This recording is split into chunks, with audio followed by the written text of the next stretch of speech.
Hello दोस्तों, नमस्कार। आप लोगों का ऑल इंडिया स्टडी में स्वागत है।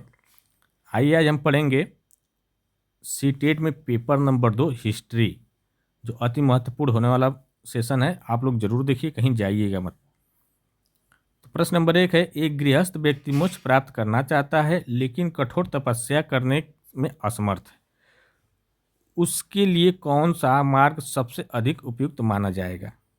ऑप्शन नंबर 1 है जैन पंच महाव्रत, बी है बौद्ध मध्यम मार्ग, सी है जैन संलेखना और डी है वैदिक यज्ञ मार्ग। तो देखिए, जो मध्यम मार्ग होता है वह गृहस्थियों के लिए क्या होता है, व्यवहारिक होता है। और जैन मार्ग क्या होता है, बहुत कठोर मार्ग होता है। ठीक ना। तपस्या करने के लिए बौद्ध मध्यम मार्ग आसान होता है, एक भाषा में कह सकते हैं। और कठोर तपस्या करने के लिए जैन मार्ग क्या होगा, बहुत कठोर होता है। ठीक ना।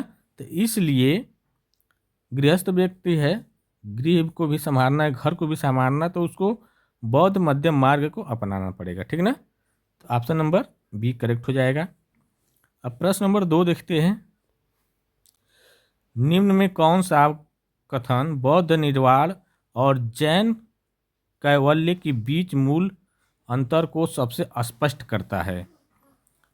तो देखिए क्या होता है ना, इसमें देखिए जो बौद्ध धर्म में होता है, वो जो दुख का कारण होता है वो उसको हम बोलते हैं तीसरा। ठीक ना। और जैन धर्म में कर्म बंधन बोलते हैं इसको। ठीक ना।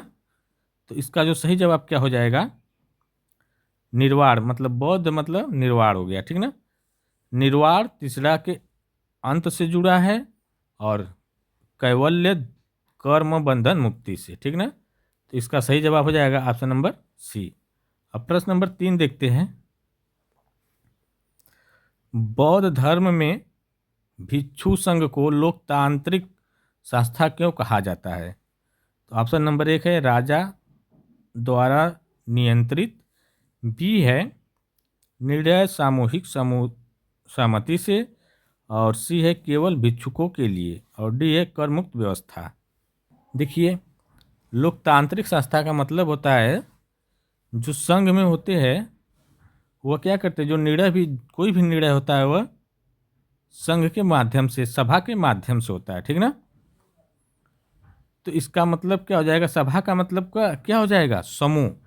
समूह में होने के बाद इसका निर्णय होता है, कई लोग बैठेंगे। ठीक ना। अब उस किसी चीज़ पर निर्णय करेंगे, तो समूह में निर्णय सामूहिक सहमति से। ऑप्शन नंबर बी करेक्ट हो जाएगा। अब देखते हैं प्रश्न नंबर 4। 4 है, जैन धर्म में अहिंसा को बौद्ध धर्म से अधिक कठोर क्यों माना जाता है? देखिए जो जैन धर्म के लोग होते हैं, वो जो साधु होते हैं, वह मुख पर पट्टी लगाए रहते हैं और झाड़ू लेकर के उसका प्रयोग करते हैं, झाड़ू लिए रहते हैं। ठीक ना। तो देखिए ऑप्शन नंबर क्या है, ये है क्योंकि बौद्ध धर्म हिंसा का समर्थक करता है, नहीं समर्थन नहीं करता है। ठीक ना।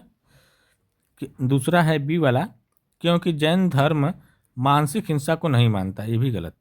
और सी है क्योंकि जैन धर्म सूक्ष्म जीवों की हिंसा भी निषिद्ध मानता है। ये बात सही है। जैन धर्म क्या करता है, छोटे जो जीव हो उसको भी मारना और काटना, जो भी उसको भी एक निषिद्ध मानता है। ठीक ना। तो इसीलिए क्या करते हैं, मुख पर क्या लगाए रहते हैं, पट्टी लगाए रहते हैं जैन धर्म के साधु लोग। ठीक ना। अगला देखेंगे प्रश्न नंबर 5। कथन है बौद्ध धर्म का प्रचार बौद्ध धर्म का प्रसार जैन धर्म की अपेक्षा अधिक व्यापक हुआ। और रीजन है बौद्ध धर्म के नियम सरल और व्यवहारिक है। तो अभी हम बताए जो बौद्ध धर्म के नियम है वह सरल है और व्यवहारिक है। तो यह ऑप्शन सही हो गया और करा है। और जैन धर्म के कठोर होता है नियम। ठीक ना। और कारण हो गया, कारण तो सही हो गया। कथन क्या है देखते हैं, कथन भी सही है क्या। बौद्ध धर्म का प्रसार जैन धर्म की अपेक्षा अधिक व्यापक हुआ, मतलब बौद्ध धर्म का जो प्रचार हुआ जैन धर्म से अधिक हुआ। ठीक ना। देखिए हर जगह बौद्ध धर्म की बात होती है, अभी भी बुद्ध महाराज की ज़्यादा सुनेंगे, जैन का बहुत कम सुनेंगे। ठीक ना। तो इसीलिए ये भी सही है। तो 1 और 2 सही है, ए और आर दोनों सही है, ठीक ना। तो ऑप्शन नंबर ए हो जाएगा, ए और आर दोनों सही है, ए आर की व्याख्या। अगला देखेंगे प्रश्न नंबर 6। बौद्ध दर्शन में प्रतीत्यस उत्पाद का तात्पर्य क्या है? ऑप्शन नंबर ए है ईश्वर सृष्टि करता है, बी ये सभी घटनाएं कारण परिणाम से जुड़ी है, और सी है आत्मा अमर है, और डी है कर्म भौतिक है। प्रतीत्यस मुत्पाद में क्या बताया गया है? कहने का मतलब ये है, इसका मतलब क्या होता है? कारण से कार्य की प्रगति, ठीक ना, इसका मतलब होता है। तो इसका जो सही जवाब क्या हो जाएगा? सभी घटनाएं कारण परिणाम से जुड़ी होती है, तो ऑप्शन नंबर बी हो जाएगा। अगला देखेंगे प्रश्न नंबर 7। जैन धर्म में स्यादाद का दार्शनिक महत्व क्या है? तो देखिए, स्यादात का मतलब होता है, इसको बहुत दृष्टिकोण का सिद्धांत भी कहते हैं, ठीक ना। ऑप्शन नंबर 1 है एक ही सत्य है, बी पूर्ण असत्य है, सी अनेक दृष्टिकोणों से सत्य है, और डी ईश्वर केंद्रित दर्शन है। स्यादात का मतलब बहुत दृष्टिकोण, मतलब अनेक दृष्टिकोण से सत्य है, तो क्या हो जाएगा? ऑप्शन नंबर सी हो जाएगा, ठीक ना। अगला देखेंगे प्रश्न नंबर 8। 8 है निम्न में कौन सा कारण बौद्ध धर्म को शहरी व्यापारिक वर्ग में लोकप्रिय बनाता है? तो देखिए, सरल नियम जो होते हैं वह शहरी लोगों के और ग्रामीण लोगों के वो क्या करते हैं? व्यापारिक लोगों को लोकप्रिय बनाते हैं, जो सरल नियम होते हैं करने के लिए, ठीक ना।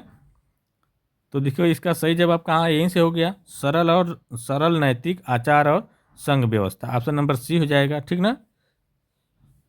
अगला देखेंगे प्रश्न नंबर 9। जैन धर्म ने वर्ण व्यवस्था को पूरी तरह अस्वीकार किया, ठीक, ये है कथन। और बी है रीजन क्या कह रहा है? जैन धर्म में मोक्ष सभी के लिए खुला था। तो देखिए, जैन धर्म क्या था? मोक्ष सभी के लिए खुला था, ये बात तो हद तक सही लग रही है। तो देखिए, जो कारण है जैन धर्म में मोक्ष सभी के लिए खुला था, ये बात तो सही है, खुला था, लेकिन वर्ण व्यवस्था अभी पूरी तरह समाप्त नहीं हुई थी, लेकिन फिर भी यह खुला था। और कथन क्या है? जैन धर्म ने वर्ण व्यवस्था को पूरी तरह स्वीकारा, ये बात नहीं है, ठीक ना, ये नहीं हुआ था। तो इसका जो सही जवाब हो जाएगा ये गलत हो जाएगा, आर सही, ऑप्शन नंबर सी हो जाएगा, ठीक। अगला देखेंगे प्रश्न नंबर 10। बौद्ध धर्म में संघ और जैन धर्म में गण का तुलनात्मक महत्व क्या दर्शाता है? कह रहा है कि संघ और गण का मतलब है क्या, तुलना है दोनों में। देखिए, दोनों में यही तुलना है कि जो जो थे दोनों धर्म के लोग, यह संघ के साथ मिल करके इसका क्या किए? विचार प्रसार किए, ठीक ना, प्रसार किए, विचार प्रचार किए, दोनों मिल करके। तो इसका जो सही आंसर क्या हो जाएगा? संगठित धार्मिक प्रचार, ठीक ना, मिल करके किए तो संगठित धार्मिक प्रचार हो जाएगा। अब प्रश्न नंबर 11 देखते हैं। बौद्ध और जैन धर्मों के उदय का सबसे प्रमुख सामाजिक कारण क्या था? देखिए, जो बौद्ध धर्म थे, ये जो बौद्ध धर्म थे, यह साधारण मार्ग से जनता के लिए, समाज के लिए साधारण मार्ग से यह आए, ठीक ना। कोई भी तपस्या भी करनी तो साधारण से व्यवहारिक रूप से करने के लिए बताए। क्यों? क्योंकि जो ब्राह्मणवादी यज्ञ था उस समय बहुत महंगा हो गया था और जटिल हो गया था, बहुत कठिन से होता था, ठीक ना। इसीलिए क्या किया गया, ये साधारण जनता के लिए क्या है, सरल मार्ग देने के लिए कौन आए? बौद्ध धर्म और जैन धर्म का उदय हुआ, ठीक। तो देखिए, इसका सही जवाब क्या हो जाएगा? वैदिक यज्ञों की जटिलता और खर्च, इसी के कारण यह सामाजिक कारण था। ऑप्शन नंबर सी हो जाएगा। प्रश्न नंबर देखते हैं 12। 12 है निम्न में कौन सा कथन बौद्ध धर्म को जैन धर्म से स्पष्ट रूप से अलग करता है? तो देखिए ये जो करता है मध्यम मार्ग की अवधारणा, ठीक ना। बौद्ध धर्म में आसानी थी, मतलब सरल मार्ग था, मध्यम मार्ग था, व्यवहारिक मार्ग था तपस्या करने के लिए, और जैन धर्म में थोड़ा कठिन मार्ग था, ठीक ना। अगला देखेंगे प्रश्न नंबर 13। जैन धर्म में त्रिरत्न का सही संयोजन कौन सा है? तो देखिए जैन धर्म में जो त्रिदर्शन का मतलब है, त्रिरत्न जो दिए गया है, मतलब 3 रत्न को बताए गए हैं, तो वो सम्यक दर्शन, सम्यक ज्ञान और सम्यक चरित्र, ये होना चाहिए, ठीक ना।